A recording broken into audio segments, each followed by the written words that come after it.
This is the Charisma Quotient. I'm your host, Kim Seltzer, a dating and makeover expert, where I will help you build confidence, make connections, and find love from the outside in.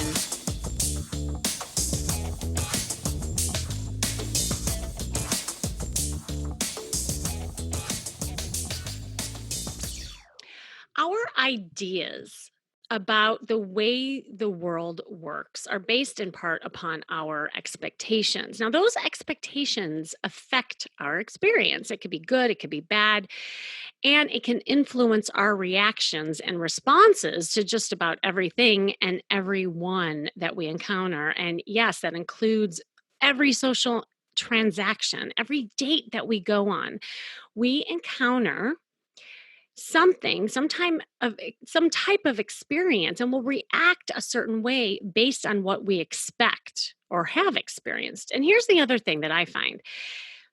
Our experience also affects our expectations. So, for instance, you might have experienced that most men you've dated cheat on you, right? That's your experience. So, you might expect that every man you date will eventually cheat on you or leave you, despite if they show you otherwise.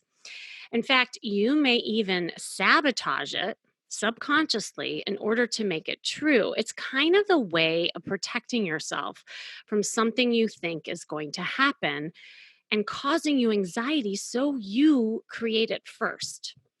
I was working with a woman, and I'm still working with her, but I'm happy to say our sessions tapered off because she's in such a good place and she's in this beautiful, healthy relationship after working together.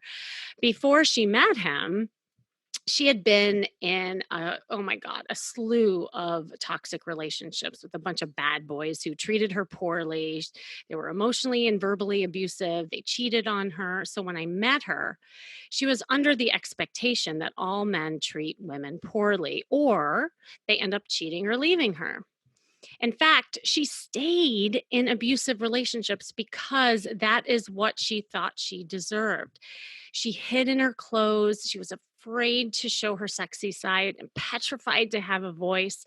She was scared to be seen. Now, being a therapist, I knew this had to do with something in her childhood. And she did share that, and we explored a lot of it. But here's the thing, she had a ton of therapy at the point, she met me. And she really worked around these expectations, but they were so deeply ingrained in her. I wanted to start on the outside so that she could collect evidence that she was worth so much more. She needed to see her value and learn how to date without attachment. And this was totally foreign to her. She needed a different experience, basically. And so that's what we did. We did a makeover. Of course, I got her new wardrobe. We got her some dating attire. She learned how to embrace her sexy side, which completely caused her anxiety at first, but then she really started liking it. And of course, you know me, I taught her how to flirt.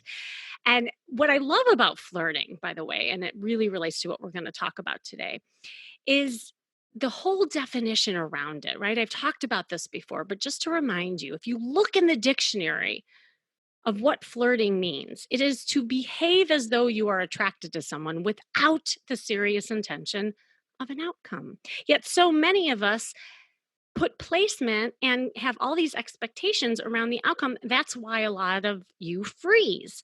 So for her, learning to stay present and embrace that flirty, sexy side without getting attached, not getting ahead of things, really, really helped her. I taught her how to see situations almost through a child's eyes. I do this a lot. I love using children as metaphors because everything in their eyes are new. And so for her, this was a new experience.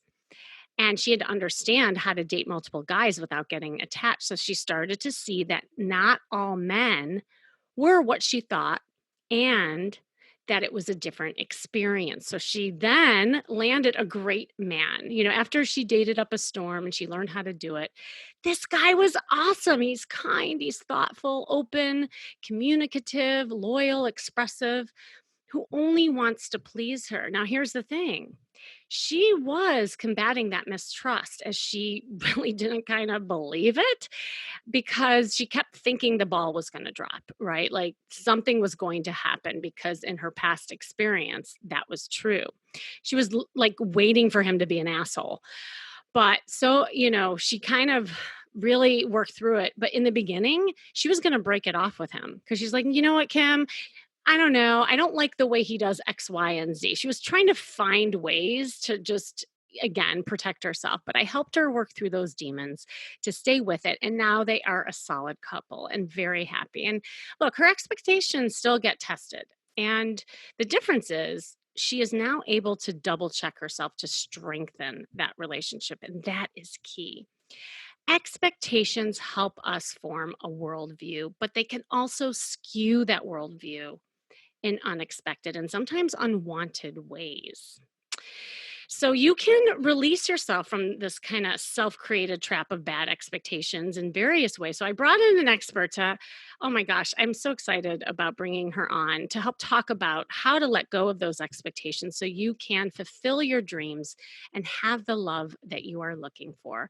She is a transformational leader, celebrity coach, and the New York Times best-selling author of The Art of Having It All. She has appeared on Today, The Morning Show, and her work has been featured in People Magazine, 17, Women's Day, Hollywood Life, and Teen Vogue, amongst many others. She's the CEO and founder of Quantum Success Learning Academy and Quantum Success Coaching Academy, a 12-month law of attraction coaching certification program.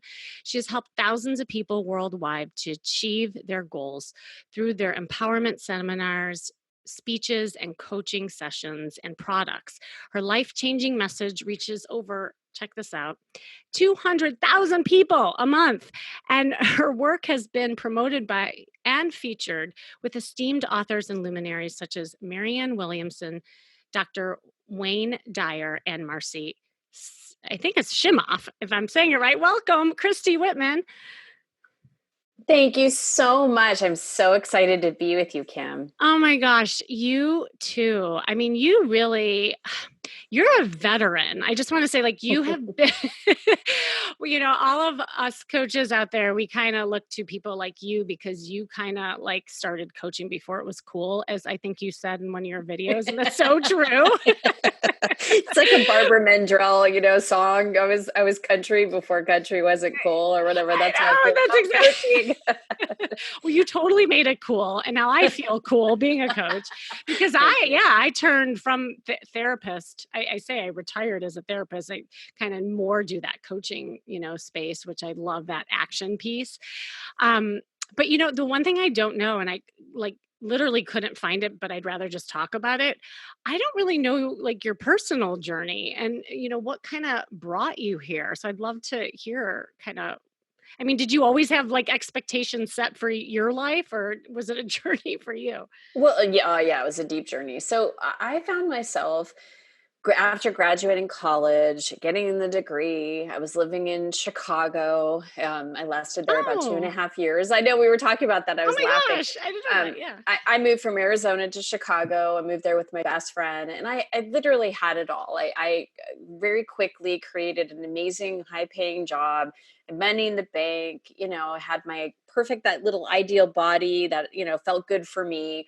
I had great friends living in Chicago. I was living in a brownstone near Wrigleyville with my best friend, and was dating men, and just having the time of my life. And yet I was really unfulfilled.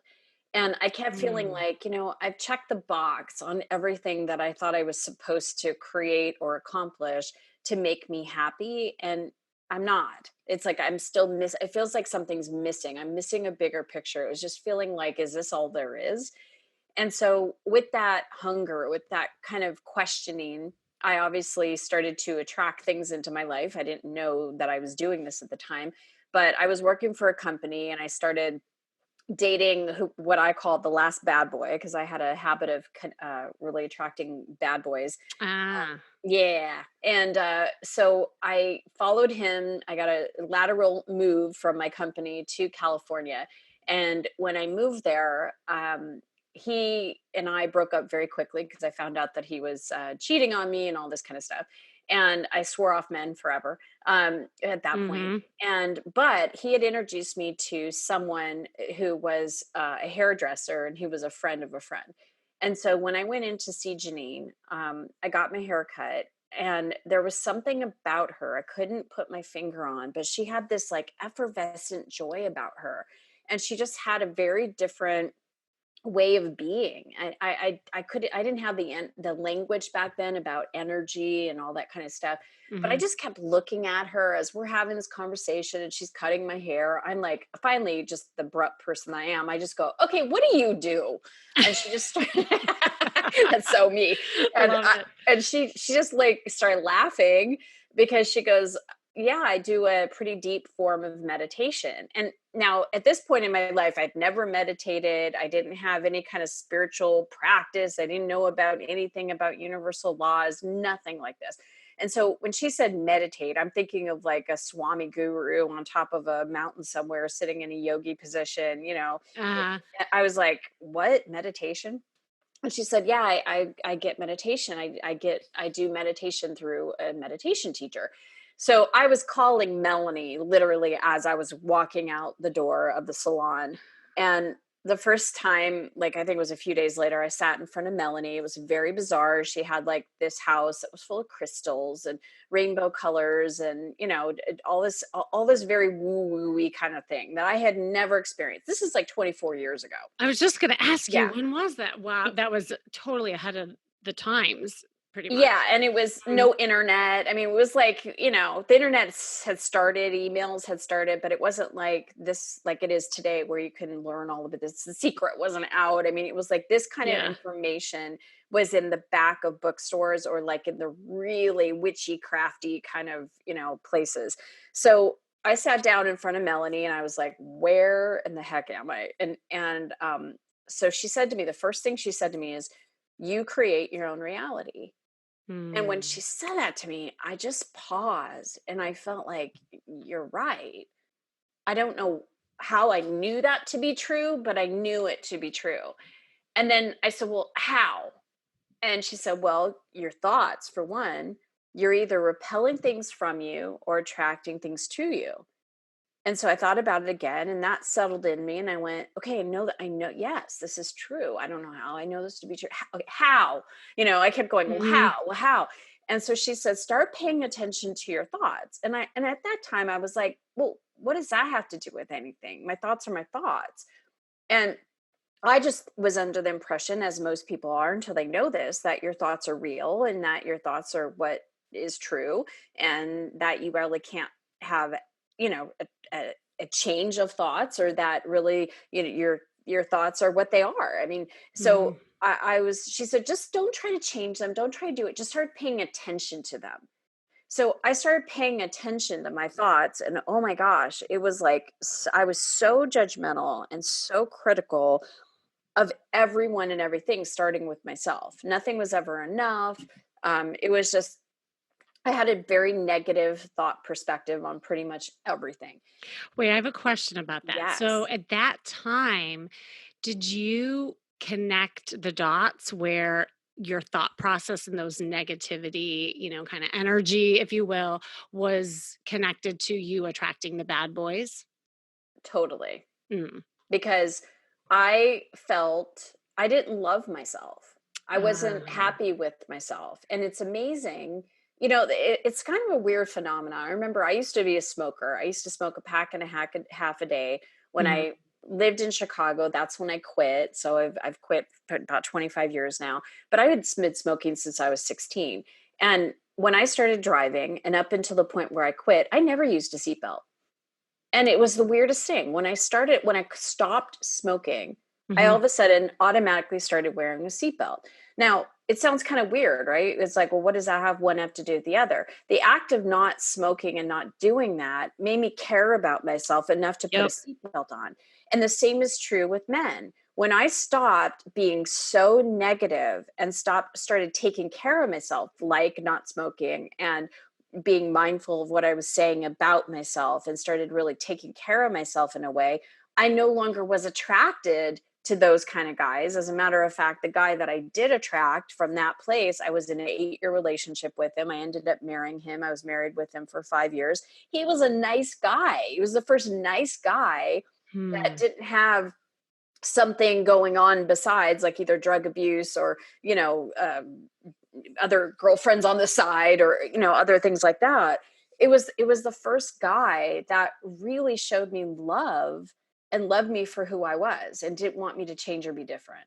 And so you created a new experience. It's like what I was talking about in the beginning. It's like your expectations around, what you thought was a relationship, what you thought you deserved was so different and up until that point. And it all had to do with, like having that corrective experience of how you view yourself. And then you attracted something so different. That's so powerful. It is. I mean, when you love yourself, you Yeah. treat yourself differently and you expect different things. You expect to be Mhm. treated differently. I mean, if you're beating yourself up like I was all the time, and I was, dabbling in drugs, and I was, smoking cigarettes, and I was drinking too much, way too much, and all those kind of things where I was not loving myself, it was easy to put up with someone also treating me poorly. That's how I was treating myself. I mean, everything is a Yeah. reflection of how we treat ourselves. I know. It's like the mirror thing, like if you don't Yes, like who you're attracting, you gotta look in the mirror. exactly. I wonder, because obviously like you had your journey with it, but I wondered, were there certain like tools or things, and you probably teach it today, to help people get to that point? Because it's one thing to talk about it and intellectualize about, yeah, I should do that, but how do you actually do that so that you break these patterns? Well, what's interesting is that right before this break opening, this boat that when I had this experience, is Mhm. that in the time that I was quitting smoking, I had tried to quit smoking so many times. I was addicted. It was probably one of the most hardest things I've ever done. But Mm. something snapped for me is that I started to, even while I was smoking for months up to this point, I started thinking of myself as a non-smoker and not as a smoker. And I started telling myself, how would I think as a non-smoker? How would I feel as a non-smoker? How would I behave? What would I do? What kind of purse would I wear? What all this different kind of stuff. Like, had to try to embody from an energetic perspective a non-smoker. I didn't even know I was doing what I was doing, but I was applying law of attraction because I became energetically at first a different person. I became a non-smoker and less identification with me as a smoker. And then something just clicked. And then I literally, my form, the behavior that always happens, energy always is before form always follows energy. I became it. So then it manifested as it. And this is long before I actually sat down but with Melanie to have Mhm. this conversation about creating my reality. And so yeah, it's practicing the energy. It's Yes. practicing being, doing, having who you want to be and do and have before it actually happens, before it actually manifests. Yes, it's the visualizations, like act as if until you become. I was shopping with this woman the other day, and she was so used to just wearing, jeans and a t-shirt and kind of just like schlumping around and, like, but that was how she was carrying herself, and what she was putting out there was kind of this kind of casual masculine energy, and the thought of flirting and being in a dress was horrifying to her.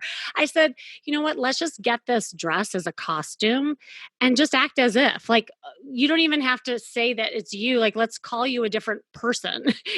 And she put on this like hot pink dress, and we went to this fancy hotel, and it was so funny just to watch her body language start shifting, and because she started embodying that energy that you're talking about, and she started feeling sexier, and because of that she started noticing men noticing her. And it was just that, again, it was that practice thing that you're talking about that's so powerful, because it's one thing to think it, it's another thing to do it. Yes. to live Th from it, and that's why Yeah, yeah. everything is energy. It's so powerful, and when you really understand the power of energy, it's like you said, it's like putting on a costume. It's like wearing a Mhm. different persona of energy. I remember during this time when it was really funny because after I moved from Chicago to California and I was starting to learn about, my thoughts and all these different things, I literally, like, everything in my life changed. I quit my job because I couldn't stand doing it anymore. I gained like 30 pounds. Oh, wow. I was living in a room in a very strange woman's house. I was renting a room. I had no friends or support around me. I was really isolated. And so I started putting more and more attention on myself, but Mhm. I was gaining weight and I was eating. I don't know why I was gaining weight, but I remember the turning point for me as I was sitting there at a grocery store and I was buying a salad. I was eating salads. I have no idea why I was gaining weight. It was the weirdest thing. I really don't. Um, Right. but I was at a grocery store and I saw on the cover a photograph of Selma Hayek, and I had this Mm. moment of connecting with Salma Hayek on the cover of this magazine and feeling the essence of her energy. And I started to ask myself, what would it feel like to be her? What would it be feel like to be fit like her? Because I had a body Mm. similar to her before I gained all this weight. And as soon as I started to feel my way into what it would feel to be like her and to have that type of body, I started dropping weight. Oh my gosh. Yeah. I love that. Yeah, well, because you were totally changing your kind of perception also of yourself because you were moving into something like a different experience. It's kinda like what we're talking about. Yes. That's awesome. Well, I mean, besides the visualization and kind of embodying that, like, what is the next step then? After you kinda see it, you feel into it, then what? Well, you have to live it. I mean, Yeah. everything is action. You have to figure from, like, you just even from the universal laws, we are metaphysical, but we're also physical. And even when we go to intend, that's an action. When we are putting Mhm. ourselves into a visualization, that is an energetic action. Everything is from an action from our physical perspective, even when we're working with energy, when we're deciding to align with the energy that we want to feel, that is an action.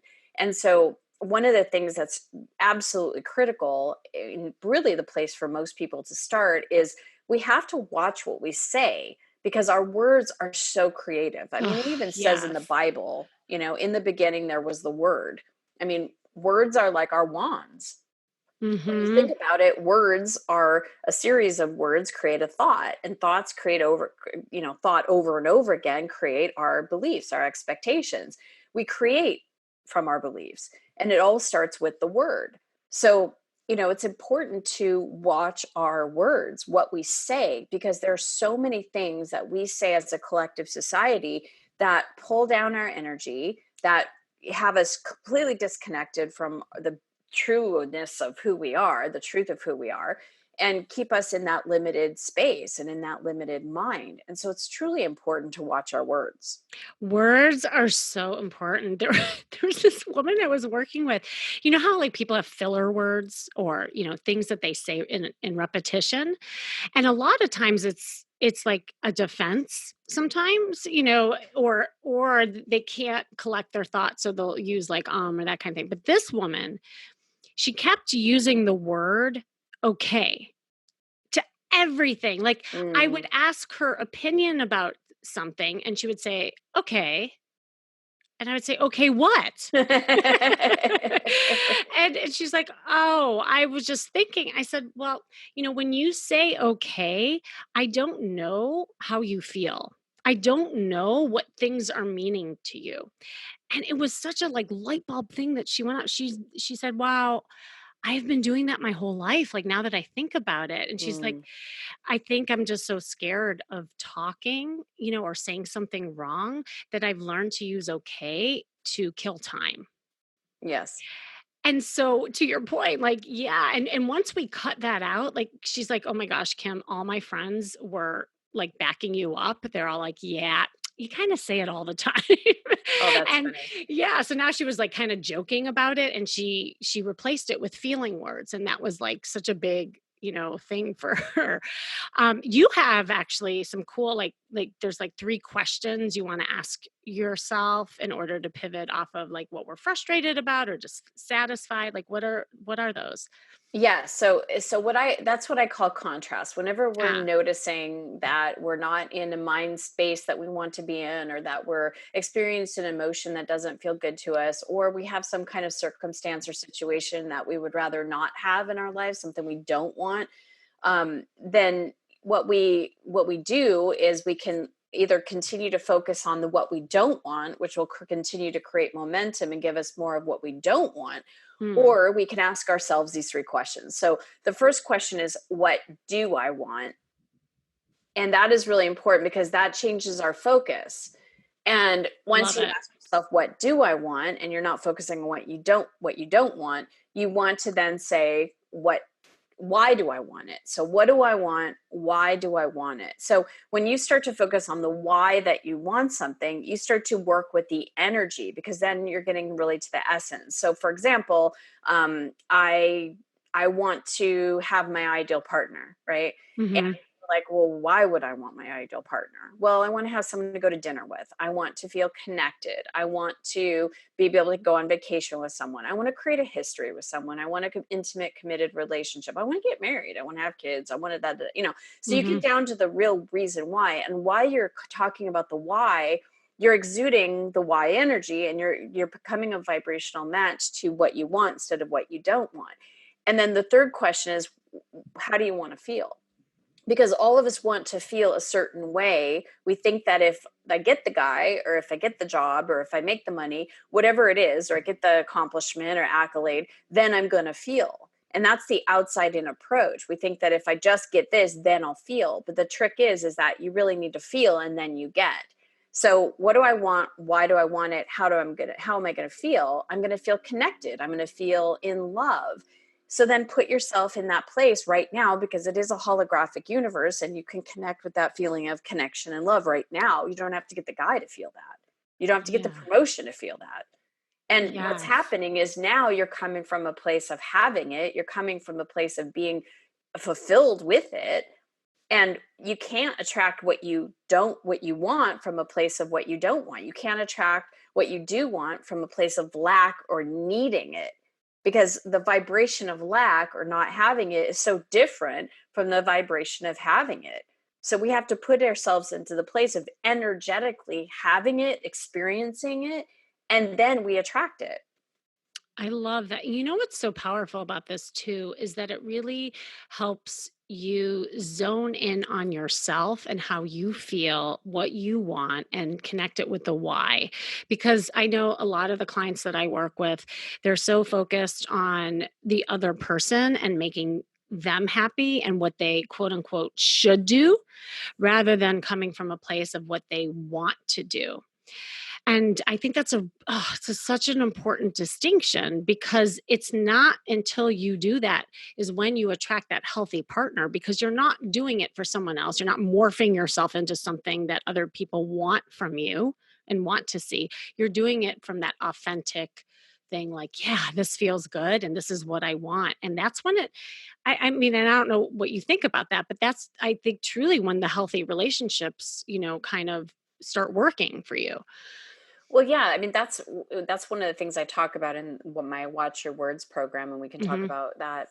Is that should is one of those words, should or shouldn't have, Yeah. because you're putting yourself in a box. I always say that you're stuck in the drama triangle in relationships, when you're saying I should, I have to, I ought to. You're coming from roles and rules instead of coming from your own unique divine perspective, and the unique person that you are. And you're being someone that there's no freedom of choice and options and possibilities. It's you're coming from, well, a mother or a wife or a businesswoman should do this and act this way, or you should be doing that. And it's just, there's no freedom in that. It's limited. And a lot of times we beat ourselves up in the now for something that we didn't do. And then we say we should have done that. Well, there's nothing you could have done about that. So it's a waste of Yeah. energy, and we're focused on what we should have, it's like berating ourselves, being a persecutor to ourselves, instead of saying, oh, well, that could have been an option. Maybe next time I'll choose this, but for now, here. So it's Mhm. it's a very different perspective in feeling free and feeling connected. Yeah, I love that. You know, it's so funny, and I talk about this sometimes. I kept saying for the longest time, "Yeah, I should do a podcast." Like, so I've gone on other people's podcasts and people are like, "Yeah, you should have one." I'm like, "Yeah, I should." Hmm. And I said it for the longest time, and here it wasn't until I said, "Yeah, I am doing a podcast," and then I took action towards it, and here we are. And it's so powerful, and it's such a, like, the words, it's like you said, that's so cool. And you have a special program about watching your words?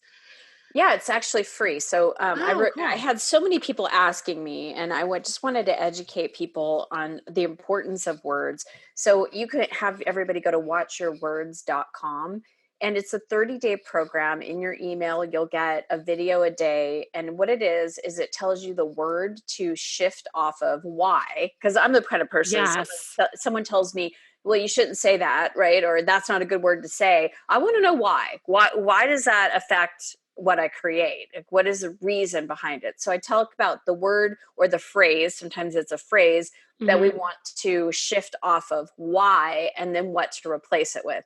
So it's really powerful. And people that go through it on a consistent basis and they're shifting their words are finding they're manifesting things, they feel better, pain starts to go away. I mean, it is amazing the Wow. results that people have after going through it. So just for example, if someone is saying, oh, I can't afford it, right? Mhm. We hear that all the time. I just can't afford that, Yeah. right? That is such a disempowering. Anytime you say can't of any kind, it's a Mhm. disempowering phrase that constricts us when we're like divine, expanded human beings. And so when we say I can't afford something, it makes us feel limited, which we're unlimited beings. So it feels horrible to an unlimited being. So when you shift that word can't, because it doesn't give you any options or choices, you feel limited, and that never feels good. So instead of saying I can't afford, try something like, that's not a financial priority for me right now. Because Ah. it doesn't mean that you can't ever have it. So it might be a trip. Say that your friend says to you, hey, let's go on a cruise. And you're like, I can't afford that. Right.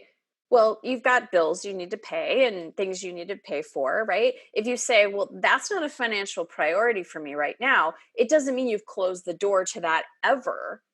That still could be a possibility, but you haven't closed the door. But when you say I can't afford that, you've now closed the door to that possibility.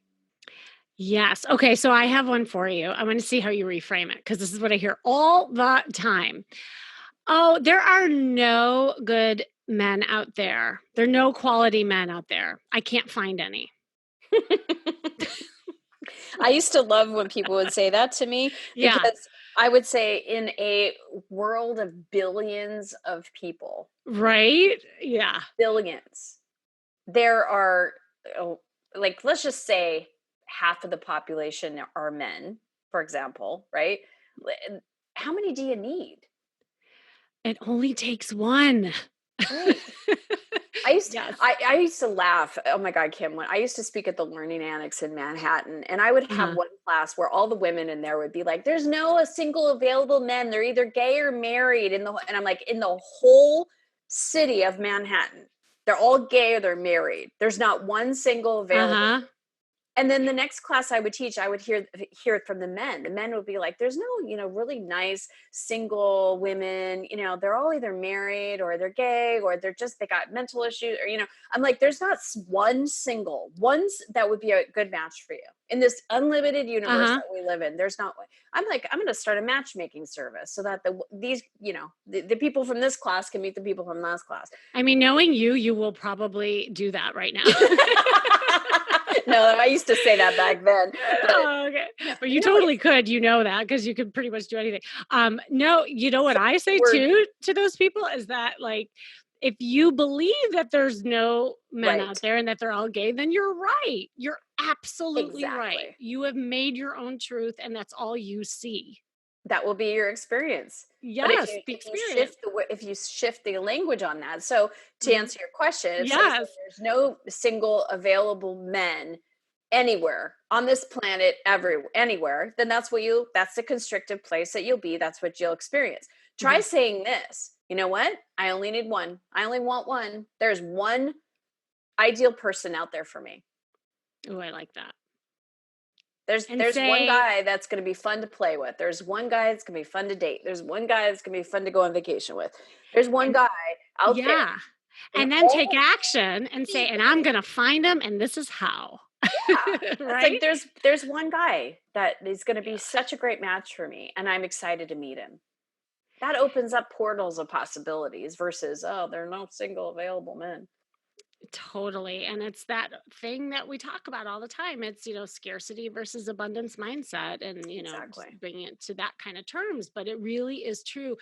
And it can be this simple. I think like how you're breaking it down is so, these are golden nuggets. I hope everyone's writing it down because it starts with these small kind of actions that are the small wins that lead up to the bigger success. And if you just focus on shifting the words, replacing and with but with and, all those things that kind of really can shift the paradigm and your experiences like we were talking about, you will then change your expectation because then you'll expect great men instead of no good men.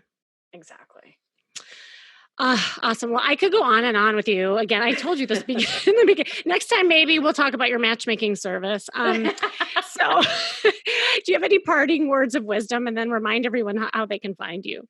Yeah, so, the thing that changed my life all those years ago is that I really learned about the universal laws. And, a lot of people have heard about law of attraction, but we've been talking about one that's I feel is even more important to understand and know, and that is the law of sufficiency and abundance. And all I want to Mhm. say is that all of us are abundant. We are in an abundant universe. And when our mindset, when our programming, when our perspective comes from lack, we feel bad. Lack always feels bad. And Mm. abundance always feels good. And your natural way of being is to feel good. So if you're feeling any place in any aspect of your life, whether it's finding your ideal partner or making money or having the career that you want or having the health and well being, we are divinely designed to have health and well being, abundance, success, and loving and supportive relationships. And it's not just for one, it's for each and every one of us. We have our own individual treasure chests that we can literally tap into all the time. And everything first starts with energy and then it creates itself into form. So it's all of us. And you have that ability too. If you feel bad, it just means you're out of alignment. It's not the truth of who you are. You're not stuck. You have the ability to move right easily back into abundance. And so, yeah, I'd recommend everybody goes to watchyourwords.com. And I also have ChristyWhitman.com. And any way you spell it, you'll get there. So ChristyWhitman.com or watchyourwords.com. Beautiful. Oh my God. Well, Christy, it was truly an honor to have you on. I loved this conversation. So thank you. Thank you so much, Kim. I really appreciate what you're doing out in the world. I love that you're a traditional therapist that has moved into really focusing on what can be changed and where to move forward. And we need more folks like you out there doing what you're doing. So thank you for what you're doing in the world. Oh, thank you. Because we're making coaching totally cool. And I love that we're doing that together. Yes, we are. Awesome. Well, thanks again for joining me. And this has been the Charisma Quotient. I'm your host, of course, Kim Seltzer. Remember, you can build confidence, make connections, and find love from the outside in. And make sure you go to my site, seltzerstyle.com. And if you're finding yourself having unrealistic expectations in your love life and having a hard time staying present, click the link you see here in the show description for a free breakthrough call with me so I can help you create new expectations and not get attached to the outcomes. And yes, that might include flirting. It all starts with a call. Stay tuned until next week with more tips on how to feel and look fabulous every day.